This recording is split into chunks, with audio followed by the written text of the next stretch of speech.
할렐루야. 네, 오늘 하나님께서 성령의 충만한 은혜로 우리에게 은혜 더하여 주실 줄 믿습니다. 오늘 말씀 제목은 성령이 충만한 교회입니다. 우리가 오늘 사도행전 5장, 6장을 살피면서 성령의 충만한 교회가 어떠한 교회인지 또 어떠한 특징들이 있는지 우리 아름다운 교회가 또 성령의 충만한 교회를 어떻게 세워가야 될지 우리가 함께 은혜를 나누면 좋을 것 같습니다.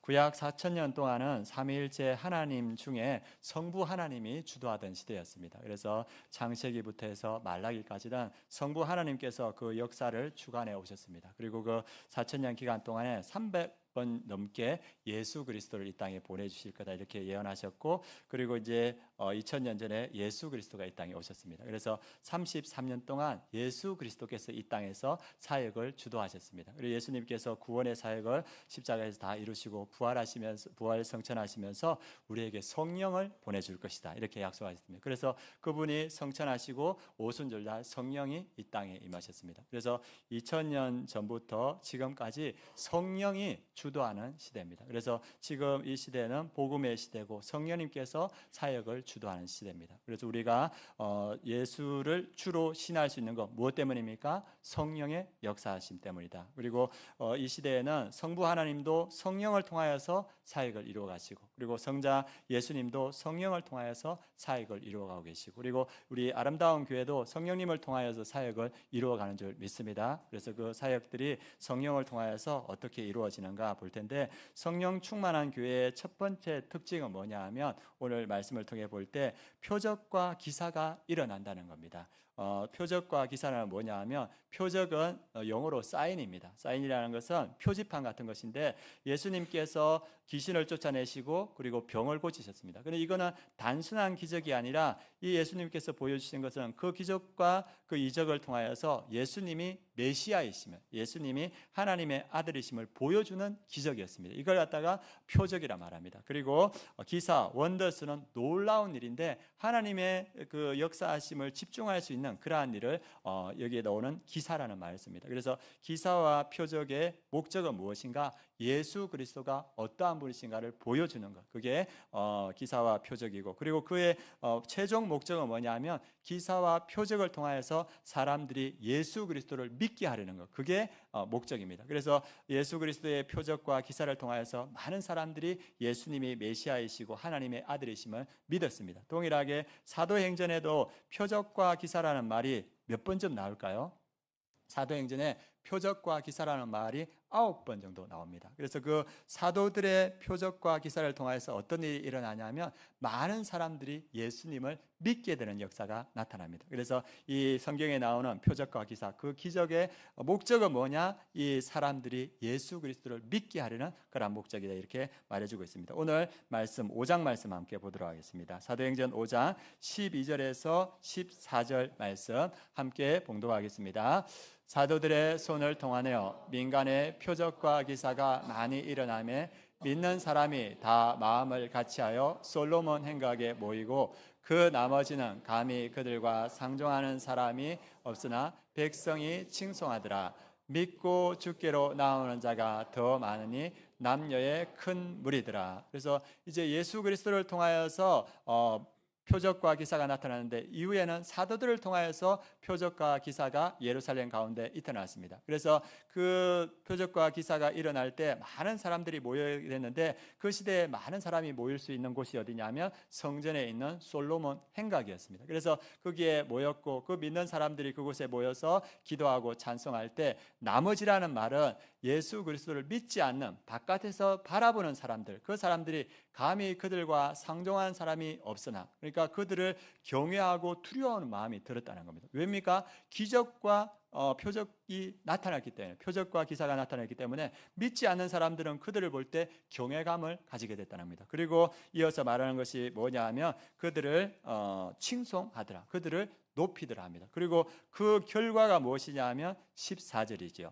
믿고 주께로 나오는 자가 더 많으니 남녀의 큰 무리더라. 그래서 이 사도들의 표적과 기사를 통하여서 믿지 않는 사람들이 하나님을 향한 경외감을 가지게 되고, 그리고 그 결과로 믿는 자가 더 많았는데 큰 무리가 되었다, 이렇게 말합니다. 그래서 예수 그리스도도 그렇고 제자들도 그렇고 표적과 기사를 통하여서 믿음의 그 영혼 구원의 역사가 나타나는 것을 보여주고 있습니다. 그리고 그 표적과 기사의 능력이 어떻게 하면 우리에게도 나타날 수 있을까? 그걸 오늘 말씀에서 살펴볼 텐데, 우리 누가복음 9장 1절, 2절, 6절 말씀 같이 한번 봉독하도록 하겠습니다. 같이 봉독하겠습니다.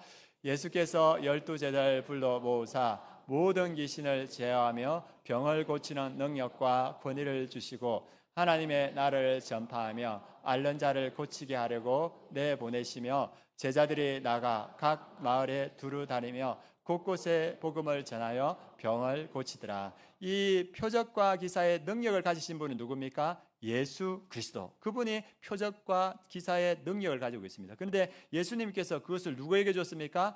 12 제자들에게 그 병을 고치는 표적과 기사를 일으키는 능력과 권위를 주셨습니다. 이 능력과 권위를 받았던 그 제자들이 각 마을에 두루 다니며 곳곳에 복음을 전하며 병을 고쳤더라. 그래서 예수님만 이 권능을 가진 것이 아니라 제자들에게 주셨고, 오늘날에는 우리에게도 주신 줄 믿습니다. 이 표적과 기사를 일으킬 수 있는 능력을 주셨는데, 그 말씀이 사도행전 1장 8절입니다. 우리 사도행전 1장 8절도 함께 봉독하겠습니다.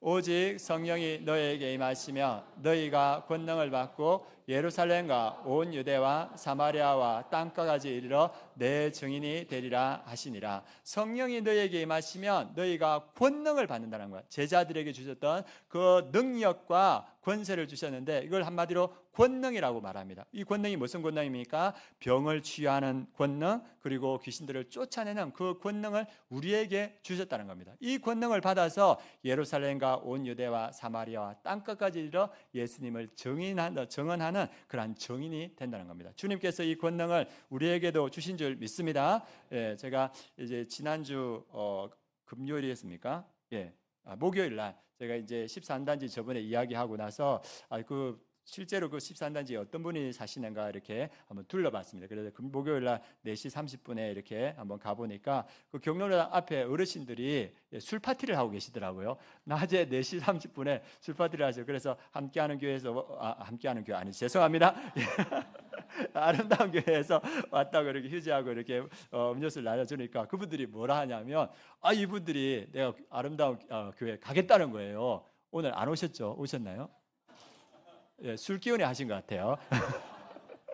예, 그분들이 하시는 말씀이 뭐냐면, 내가 술을 끊어야 되니까 내가 가겠다 이렇게 이야기를 하시더라고. 그래서 그러시냐고, 그래서 우리 교회 오시라고 이렇게 말했습니다. 그리고 제가 이제 그 아파트를 쭉 13단지를 돌아보니까 술에 취해가지고 4시 반인데 여성분은 그 놀이터에 그냥 엎어져 계신 거예요. 인사불성이시고, 그리고 그 옆에는 보니까 남자분이 술이 많이 취해가지고 그게 이제 넘어져 있는데 옆에는 물 운동이가 있고, 그래서 제가 이제 어떻게 해야 되나 이런 생각이 들어서 도와주려고 이렇게 가니까 신경 쓰지 말라고, 나는 이 동네 토백이라고 막 이렇게 이야기를 하시는 거예요. 그래가지고 제가 어떠지 못하고 이렇게 왔는데, 만약에 이분들이 그곳에 얼마나 많은 알코올에 중독된 분들, 또 삶이 어려운 분들이 있겠습니까? 그분들이 우리 교회에 오면 우리 교회에 어떤 능력이 있어야 되겠습니까? 성령의 충만한 능력이 있어야 될 줄 믿습니다. 예, 표적과 기사가 나타나서 그분들이 와서 이곳에 예배드리고, 그리고 기도할 때 중독이 끊어지고 우울증이 떠나고 병이 치유되는 역사가 있을 때 하나님의 그 능력을 이분들이 채워질 줄 믿습니다.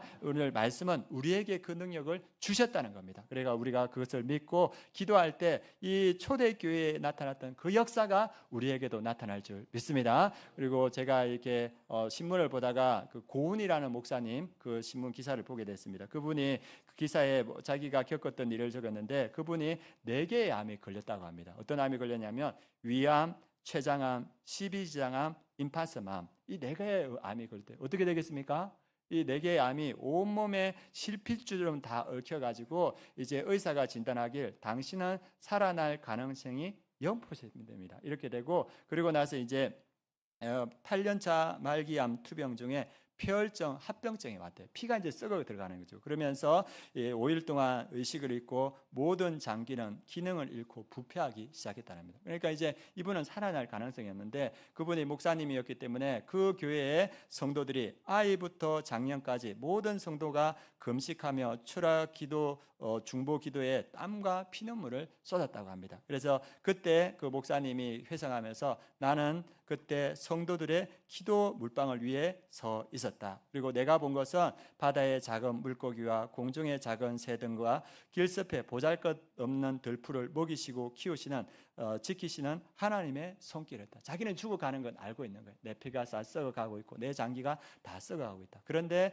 하나님은 새들을 먹이시고 물고기를 먹이시고 길섭의 풀들도 키우시는 하나님, 그 능력의 하나님을 이분이 바라보고 있었습니다. 그리고 성도들이 아이부터 어른까지 철야하며 금식하며 기도했는데, 이분이 죽어가면서 했던 기도가 뭐냐면, 나는 주님을 사랑합니다. 내게는 주님밖에 아무도 없습니다. 나의 힘이 되신 하나님, 그 무한한 힘과 능력 누구에게 주시려고 갖고 계십니까? 그 힘 많이도 말고 제가 일어나 걸을 수 있게 조금만 주십시오. 나의 힘이신 하나님, 나는 주님밖에 없습니다. 이 기도만 5일간 했다요. 그런데 하나님께서 그 성령 충만한 아이부터 어른까지 그 기도에 응답하셔서 이분을 치유해 주셨어요. 그리고 이분이 그 위에 목회 사역을 이루어갔습니다. 하나님의 표적과 기사는 오늘날도 있는 줄 믿습니다. 성령 충만한 교회를 통해서 그 일들이 일어나고 있습니다. 그래서 제가 바라기는 우리 목장에 이 표적과 기사가 나타나기를 원합니다. 우리 목장에 있는 우리 성도님들, 아픈 성도님들이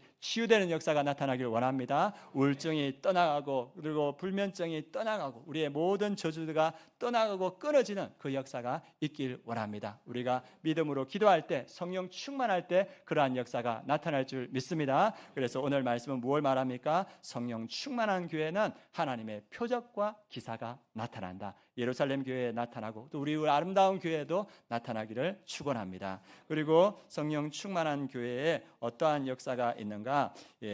이 성령 충만한 교회에는 핍박과 박해가 있습니다. 우리가 생각할 때 예수 믿으면, 저도 처음에는 그렇게 생각했어요. 예수 믿으면 좋은 일이 많고 형통한 일이 많을 것이다. 우리가 암묵적으로 그렇게 생각할 때가 많습니다. 그런데 오늘 성경은 그렇게 말하지 않습니다. 성경이 말하는 형통은 예수 믿으면 어떠한 상황에서도 하나님이 함께 하신다는 겁니다. 예수님이 우리의 형통이고 복인 줄 믿습니다. 그분이 어떠한 상황에도 우리와 함께하는 것이 형통이라고 말하고 있습니다. 우리 창세기 39장에 보면 요셉에 대해서 이렇게 말합니다. 요셉은 노예로도 있었고 감옥에도 있었습니다. 그런데 성경은 뭐라면 그 창세기 39장에 4번이나 요셉은 형통한 자라고 말합니다. 어떻게 그게 성경에 기록되어 있냐면, 여호와께서 요셉과 함께 하심으로 그가 형통한 자가 되어, 감옥에 있는데도 그는 형통한 자였고 노예로 있어도 형통했습니다. 왜 그렇습니까? 하나님께서 그와 함께 하시기 때문에 그가 형통한 자였다고 이렇게 말하고 있습니다. 그래서 우리가 예수님 자체가 복이시고 또 예수님과 동행하는 삶이 복이고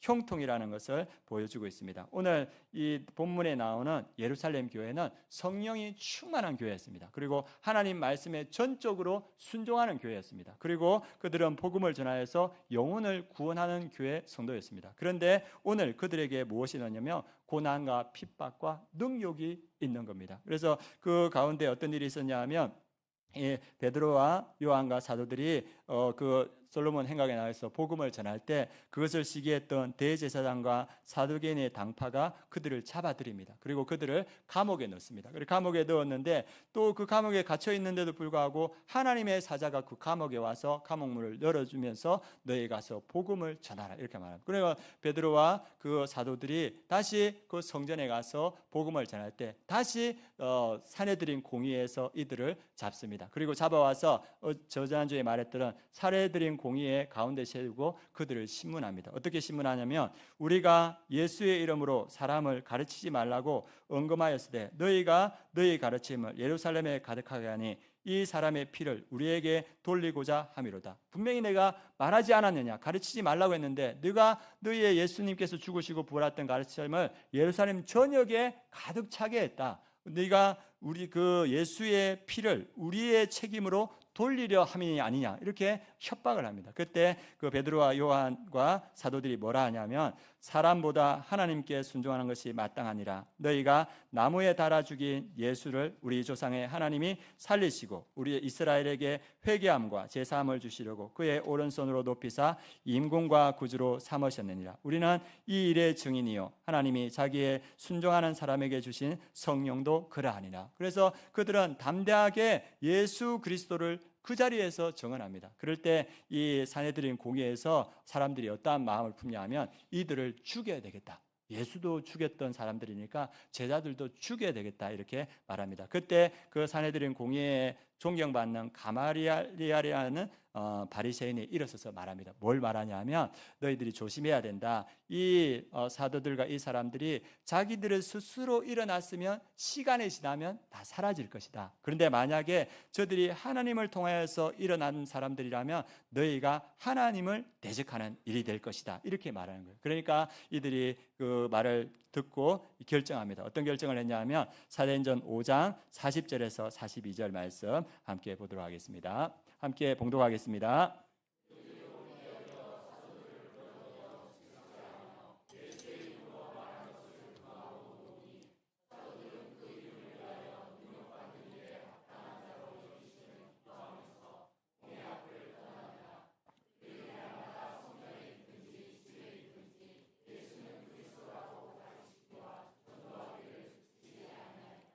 예, 그들이 옳게 여겨 가말리엘의 말을 옳게 여어서 사도들을 불러들여 채찍질을 했습니다. 그때 그 채찍질이 얼마나 가혹했겠습니까? 채찍질하여 예수의 이름으로 말하는 것을 금하고 노니 다시는 예수님의 이름으로 말하지 말라. 그런데 사도들의 반응은 뭡니까? 그 예수의 이름을 위하여 능욕받는 일에 합당한 자로 여기심을 기뻐하면서 공의 앞을 떠났다. 핍박받고 고난받고 능욕받는데 그것을 기뻐했다는 겁니다. 왜 그렇습니까? 우리가 예수의 이름으로 이 고난을 받게 되고 예수의 고난에 우리가 동참하게 되었다. 예수님이 우리를 이 고난을 받는 것에 합당하게 여겼기 때문에 우리를 이 자리로 보내셨다. 그래서 이 제자들이 기쁨에 가득 찼다는 겁니다. 그리고 그들이 기쁨에 가득 차서 이제 돌아갔습니다. 우리 말씀에 오늘 말씀도 하는 것은 우리가 말씀에 순종하여 복음을 전하고 성령 충만할 때도 우리에게 고난과 핍박과 능욕이 있을 수 있다는 걸 성경은 말해주고 있습니다. 베드로전서 4장에서도 같이 말합니다. 우리 베드로전서 4장 12절에서 14절 말씀 같이 보겠습니다.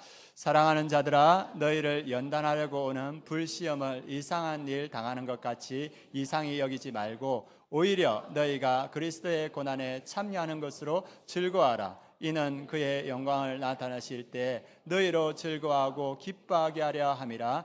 너희가 그리스도의 이름으로 치욕을 당하며 복 있는 자로다. 영광의 영 곧 하나님의 영이 너희 위에 계심이라. 예, 베드로 사도가 뭐랍니까? 사랑하는 자들아 너희를 연단하려고 오는 불시험을 이상한 일 당하는 같이 이상히 여기지 말고 우리에게 고난이 오고 핍박이 오고 능력이 오면 왜 나에게 이런 것이 오지? 그런데 사도 베드로는 이상히 여기지 말라는 겁니다. 믿는 자에게 고난과 핍박과 능력이 있다는 것을 말해주고 있습니다. 오히려 너희가 그리스도의 고난에 참여하는 것으로 즐거워하라. 우리가 그 고난에 참여할 때 하나님께서 그 영광의 자리에 우리를 동참시키신다는 겁니다. 또 하나 우리에게 약속하는 거 뭐냐 하면 오늘 영광의 영 곧 하나님의 영이 너희 위에 계십니다. 우리가 핍박받고 고난받고 그리고 능력받을 때 하나님의 영이 우리와 함께 하신다. 하나님의 영광이 우리와 함께 하시고 하나님의 임재가 우리와 함께 하신다는 겁니다. 그래서 우리가 고난받을 때 믿음 생활하며 어려움을 당할 때 낙심하지 말고 기뻐하라. 오늘 성경은 말해주고 있습니다. 그리고 이 제자들이 그 고난과 능력 후에 어떤 일을 했냐면 5장 42절 한 번 더 읽겠습니다. 5장 42절 읽겠습니다.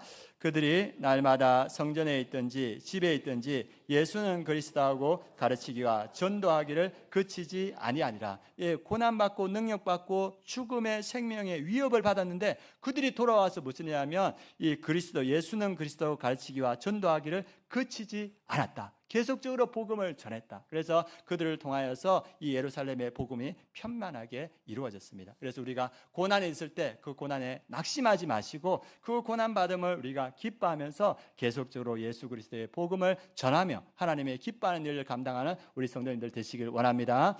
예, 제가 예전에 군대 얘기를 자주 했었는데 제가 이등병 때 예수 그리스도를 믿지 않았습니까? 그래서 예수님 믿었는데 그때 저를 도와줬던 분이 CCC 고참 병장이었습니다. 그래서 그분이 고참이고 병장이었을 때는 제가 교회 가는데 어려움이 없었습니다. 그분이 저의 우산이 되어 주셨거든요. 그래가지고 대기도 끝나지 않았는데 저를 데리고 교회에 가셨고, 그래서 그분은 교회 가니까 주무시고 나는 말씀 듣고 그래가지고 제 믿음이 이렇게 자랐어요.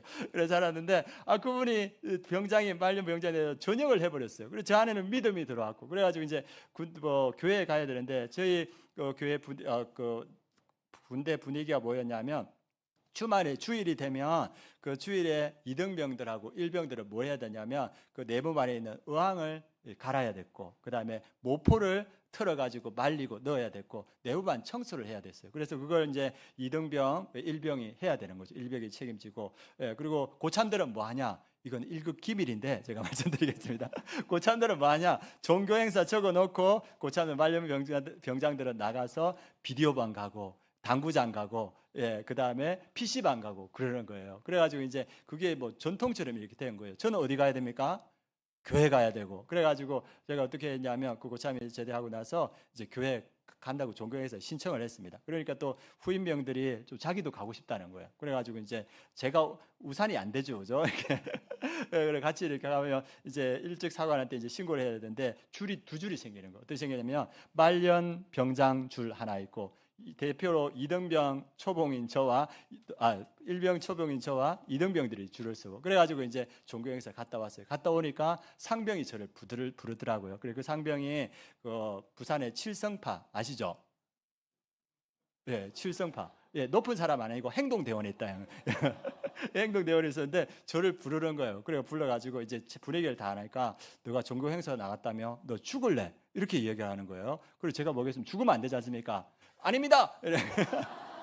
죽으면 안 되니까. 그래가지고 아닙니다 하니까 이 고참이 어떻게 생각하냐? 다음 주에는 안 가겠다. 근데 다음 주에도 종교 행사 해가지고 이제 이등병들 데리고 이렇게 갔다 왔어요. 그럼 또 누가 부릅니까? 그 칠성파 행동대장이 저를 불러가지고, 그래가지고 너 내 말이 우습게 들리니 뭐라 하겠습니까? 아닙니다.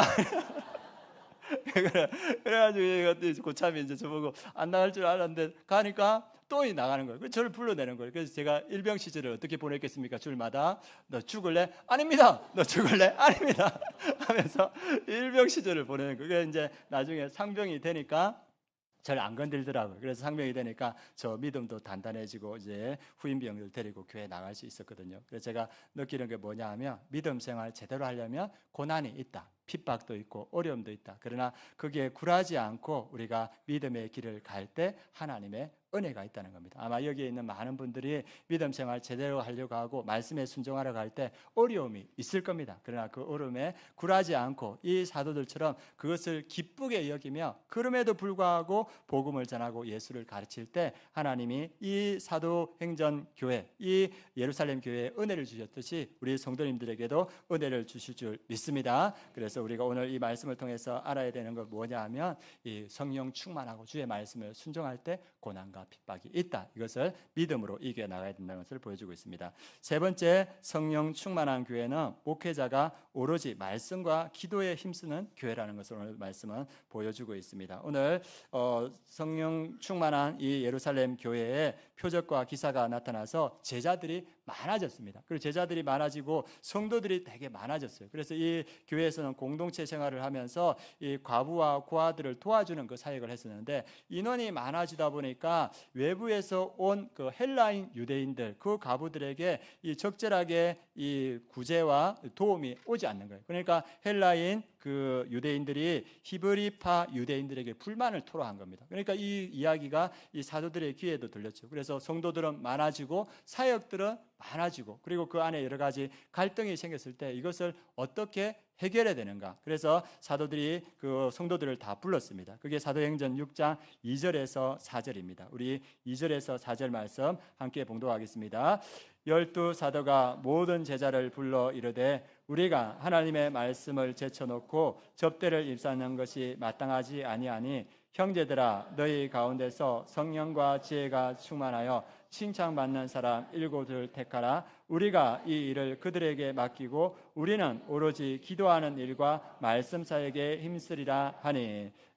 성도들이 너무나 많아지고 사역이 너무나 많고 그 안에 갈등이 생겼을 때 이 12사도가 선택한 건 뭐냐면 우리가 이렇게 행정적인 일이나 접대한 일에 우리가 힘쓰는 것이 마땅하지 않다. 그리고 그들이 붙여온 게 뭐냐면 4절, 우리 사도들은, 영적 지도자들은 오로지 기도하는 일과 말씀 사역에 힘쓰리라 하니. 일이 더 많아졌음에도 불구하고 이들이 붙드는 것은 말씀과 기도였습니다. 왜 그렇습니까? 영적 사역에서 모든 것이 시작됩니다. 그래서 제가 우리 아름다운 교회에 왔을 때 우리 멘토 목사님을 통해서 이 교회가 참 잘 이렇게 자리 잡은 것을 보았습니다. 그래서 목회자들이 말씀과 기도와 성도들을 훈련시키는데 집중되어 있고, 우리 목자들이 목양하고 있고, 또 교회의 여러 가지 행정들을 하는 것을 보고 참 좋다 이런 생각이 들었습니다. 그래서 우리 교회의 성도들이 점점 더 많아지고 사역들이 점점 더 많아질수록 목회자는 뭘 붙들어야 됩니까? 말씀과 기도를 붙들어야 됩니다. 그래서 우리 성도님들이, 목회자들이 말씀과 기도를 붙들 수 있도록 기도해 주시고, 또 지금처럼 또 적극적으로 도와주시면 좋겠습니다. 그리고 저도 이렇게 말씀 사역을 잘하기 위해서 애를 쓰고 있습니다. 여러분 한번 생각해 보십시오. 이 주일에 와서 이렇게 말씀을 전하는데 말씀에 은혜가 안 됐다. 그러면 누가 가장 힘들까요? 제 아내가 가장 힘듭니다. 그건 농담이고, 성도들도 힘들지요. 그런데 사역자는 더 힘든 거예요. 그래서 제가 이 말씀을 듣다가 부산 예선교회 김태준 목사님 말씀을 들었는데, 그분도 이게 설교 사역을 위해서 애를 쓰신 분이었습니다. 그분은 이제 설교 사역을 해보면 은혜가 되는지 안 되는지 느끼지 않습니까? 은혜가 안 됐을 때는 이분은 어떻게 했냐면 밥을 굶었대요.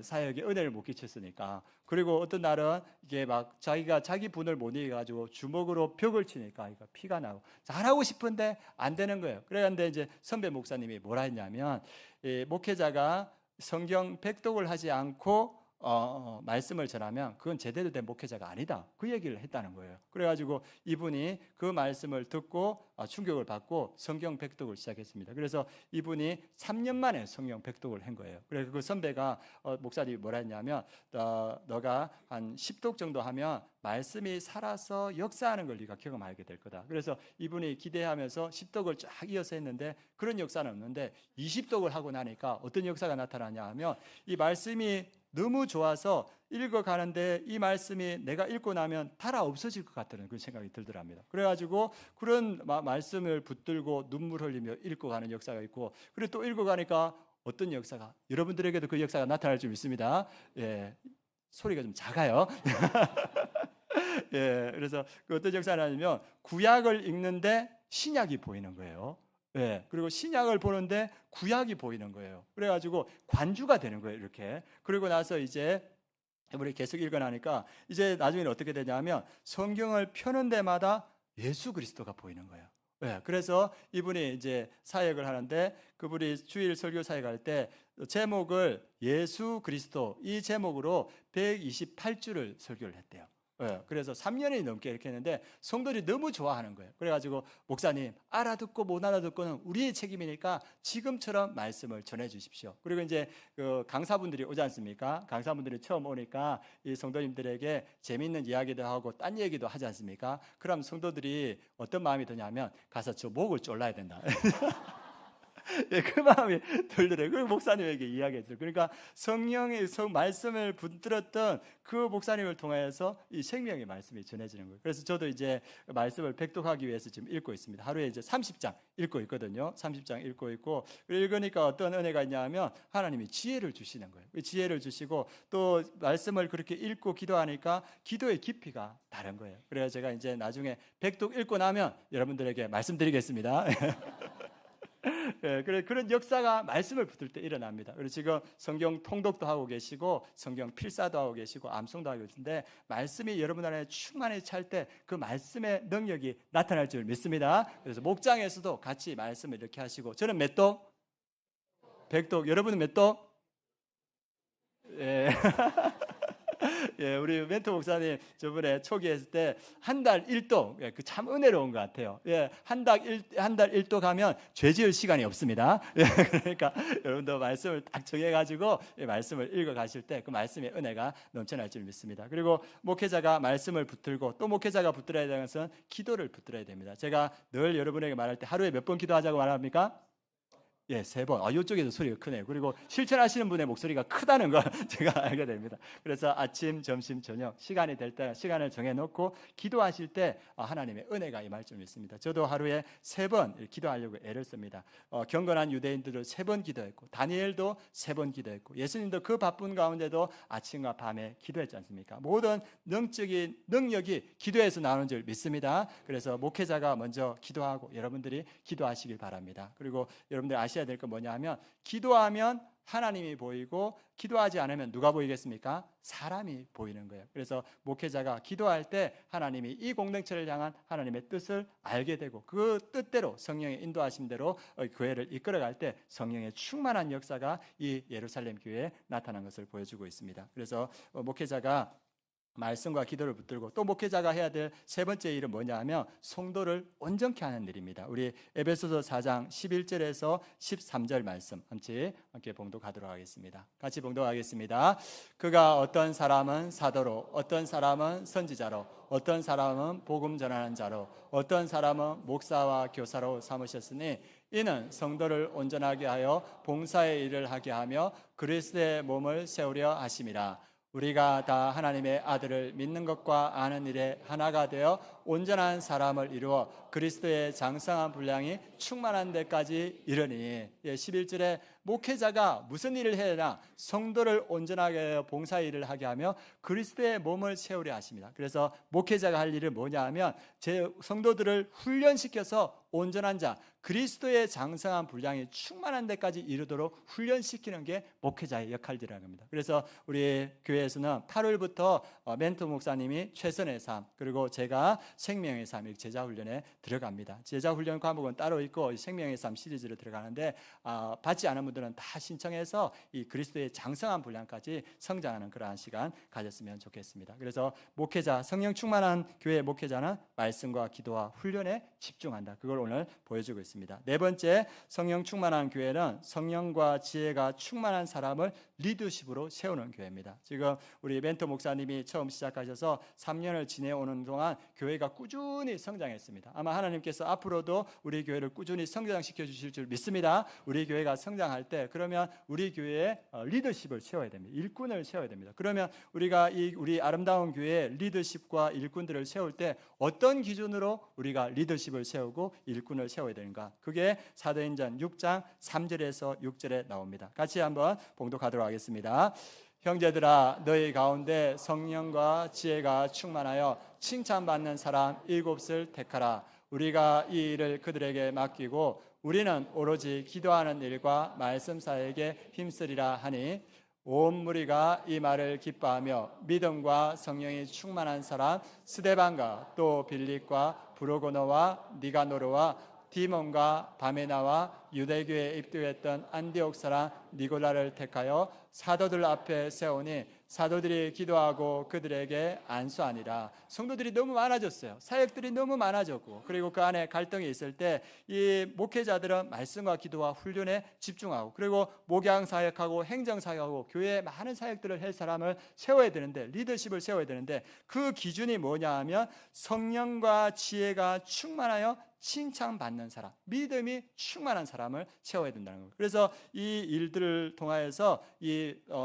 예루살렘 교회에 성령이 충만하고 믿음이 충만하고 지혜가 충만한 사람들을 세웠을 때 그들을 통하여서 이 예루살렘 교회에 충만한 역사가 나타납니다. 우리 앞으로 우리 교회에서 리더십들을 세울 겁니다. 세울 때 우리 나하고 친한 사람, 나와 혈연, 지연, 학연에 엮여 있는 사람, 그런 사람 뽑으면 됩니까? 안 됩니까?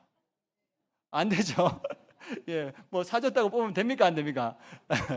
예, 그래서 우리는 오로지 교회의 영적 리더들을 세울 때는 성령이 충만한가 충만하지 않은가, 믿음이 충만한가 충만하지 않은가, 그리고 그가 지혜가 충만하여서 많은 사람들로부터 존경받는 사람인가, 이것을 확인해야 됩니다. 제가 신대원 다닐 때 그 강사로 오신 목사님이 계셨습니다. 그래서 그 목사님 교회에서 사람을 어떻게 세웠는가를 이야기해 주셨는데 그 교회가 오래되다 보니까 이제 그 교회에 가족 중심의 우리 이렇게 성도들이 많아진 거예요. 그래서 뭐 사돈과 팔촌 이래 가지고 그런 분들이 많은데 이 중직자를 세웠는데 이분은 깜이 아닌 거예요. 그런데 이게 가족들이 많다 보니까 이 목사님에게 뭐가 들어왔겠습니까? 예, 뭐가 들어왔냐면 들어오시는데 압력이 들어오는 거예요. 압력이 들어와서 이분 뽑아야 된다. 그런데 이제 목사님은 또 무시하기가 어려운 거예요. 많으니까 성도님들이. 그래가지고 고민에 빠졌습니다. 어떻게 해야 됩니까? 여러분 같으면 어떻게 해야 될까요? 여러분들 일이 아니기 때문에 지금 뭐라고 말하기 어려울 거예요. 그래 목사님이 고민에 빠졌어요. 이분은 믿음이 충만하고 성령이 충만하고 지혜가 충만한 것과는 거리가 먼데, 그래가지고 고민에 빠져서 기도하고 있는데 어느 날 버스 정류장에 이분이 서서 버스를 타고 기다리고 있는데 버스가 탁 서더랍니다. 그리고 문이 착 열리면서 한 분이 내리더래요. 누가 내렸겠습니까? 그 후보자 되는 분이 내리시는데 그분이 주님이 충만하더랍니다. 술주자, 술이 충만해져가지고 목사님! 내리시더라고요. 그래가지고 이건 공식적으로 아니다. 이래가지고 이제 그분은 제외하고 뽑았다고 하더라고요. 그래서 우리가 앞으로 우리 교회의 중직자 그리고 리더십을 세울 텐데 어떤 사람? 성령이 충만한 사람을 세워야 될 줄 믿습니다. 성령이 충만하고 믿음이 충만하고 하나님의 지혜가 충만해서 성도들로부터 존경받는 사람을 세워야 된다. 그래서 그렇게 세울 때 어떠한 일이 일어나는가? 우리 7절 말씀 같이 한번 읽어보도록 하겠습니다. 하나님의 말씀이 정정왕성하여 예루살렘에 있는 제자의 수가 더 심히 많아지고 허다한 제사장의 무리도 이 도에 복종하니라. 그래서 이 목회자들이 말씀과 기도와 훈련에 집중하고 그리고 리더십들을 믿음이 충만하고 성령이 충만하고 지혜가 충만한 사람들을 세웠을 때 7절 말씀, 하나님의 말씀이 점점 왕성하고 힘있게 퍼져나간다는 거예요. 그 말씀의 능력이 그 예루살렘 시내에 충만해서 예루살렘에 있는 제자의 수가 더 심히 많아지고 허다한 제사장은 누굽니까? 종교적 기득권을 가진 유대교를 믿는 사람들인데 이들도 복음에 굴복하여서 이 믿음의 공동체에 나왔다는 거예요. 그래서 허다한 제사장의 무리도 이 도에 복종하니라. 이런 역사가 나타난다는 겁니다. 그래서 우리 아름다운 교회가 목회자가 말씀과 기도와 훈련에 집중하고 오로지 전념하고 그리고 앞으로 우리가 세워갈 그 리더들을 성령 충만하고 지혜 충만하고 믿음 충만하고 세워갈 때 이 역사가 우리 아름다운 교회도 일어날 줄 믿습니다. 그래서 이것을 위해서 우리가 함께 기도해 주시기 바랍니다.